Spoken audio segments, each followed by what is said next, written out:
আমি আহসান হাবিব, রাকসু নির্বাচনের কেন্দ্রীয় সংসদে পরিবেশ ও সমাজ কল্যাণ সম্পাদক পদপ্রার্থী। আমার ব্যালট নম্বর 2।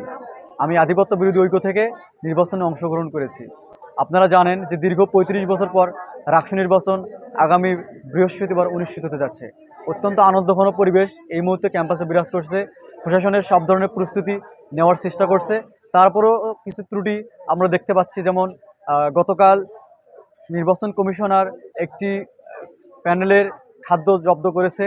এছাড়াও আরও কিছু অনিয়ম হয়েছে, একজন আরেকজনের পাল্টাপাল্টি অভিযোগের ধারাবাহিকতা চলতেছে।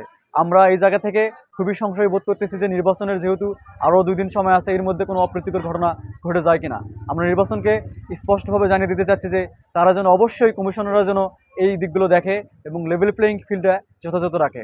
নির্বাচনে যাতে যে কোনো ধরনের সহিংসতা এবং নাশকতা সংগঠিত না হয়, সেজন্য গোয়েন্দা টিম যেন তৎপর থাকে। প্রশাসনের প্রতি আমাদের এই চাওয়াটা অবশ্যই থাকবে। আমরা বিশ্বাস করি রাজশাহী বিশ্ববিদ্যালয়ের সাধারণ শিক্ষার্থী যারা আছে সবাই খুবই আনন্দঘন পরিবেশে শান্তিপূর্ণভাবে রাকসু নির্বাচনে যোগ্য প্রার্থীদেরকে ভোট দিবে এবং শিক্ষার্থীদের যে দাবি দেওয়া, সেই দাবি দেওয়াগুলো নির্বাচিত যারা প্রতিনিধি থাকবে, আমরা অবশ্যই সেগুলো বাস্তবায়ন করব ইনশাআল্লাহ। এই নির্বাচন যথাযথভাবে সুষ্ঠুভাবে অনুষ্ঠিত হোক, এটাই আমার মতো যারা প্রার্থী এবং সাধারণ শিক্ষার্থী আছে সবারই একই চাওয়া। আপনারা জানেন যে দীর্ঘ 5 বছর যাবৎ আমি আহসান হাবিব রাজশাহী বিশ্ববিদ্যালয়ের বিভিন্ন পরিবেশ ও সমাজ কল্যাণ সম্পাদক বিষয়ক কাজগুলো করে আসতেছি। ক্যাম্পাসের সবচেয়ে প্রমিনেন্ট সংগঠন গ্রিন ভয়েস, যেটার আমি সাবেক সাধারণ সম্পাদক, বর্তমান ছাত্র উপদেষ্টা ও কেন্দ্রীয় কার্যকরী কমিটির সদস্য। দীর্ঘদিন ধরে আমি এই ক্যাম্পাসে কাজ করেছি। আমি 2 থেকে 250 প্রোগ্রাম করেছি। হাজারো শিক্ষার্থী আমার এই কার্যক্রমে অংশগ্রহণ করেছে। সেই জায়গা থেকে আমার প্রতি তাদের বিশ্বাস আছে যে শিক্ষার্থী দীর্ঘদিন ধরে ক্যাম্পাসে কাজ করে আসছে, সেই আগামীতেও তাদের ম্যান্ডেট বাস্তবায়নে সর্বোচ্চ চেষ্টা করবে, এই বিশ্বাসটা আমার আছে। পাশাপাশি আমি শিক্ষার্থীদের যে কোনো যৌক্তিক আন্দোলনে রাজশাহী বিশ্ববিদ্যালয়ের সম্মুখ সারিতে অংশগ্রহণ করেছি।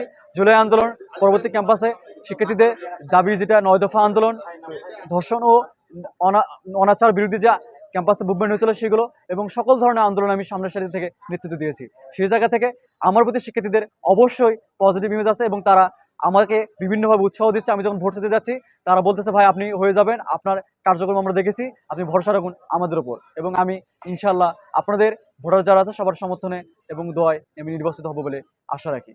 আমি এখনো নির্বাচন কমিশনের প্রতি ভরসা রাখি। আপনারা দেখেন দীর্ঘ 35 বছর ধরে রাকসু নির্বাচন হচ্ছে না, এই কমিশন কিন্তু সেটা করতে পারতেছে।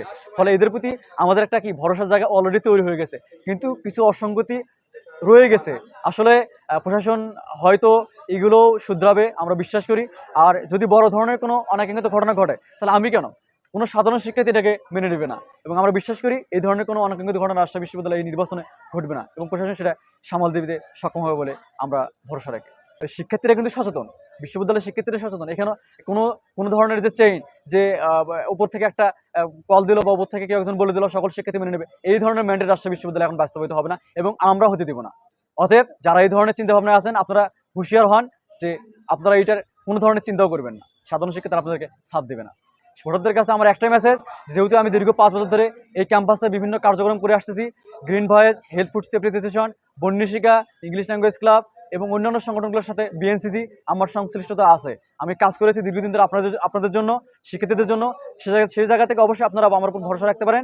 আমি অবশ্যই আপনাদের ম্যান্ডেট ভালোভাবে বাস্তবায়ন করব নির্বাচিত হলে ইনশাআল্লাহ।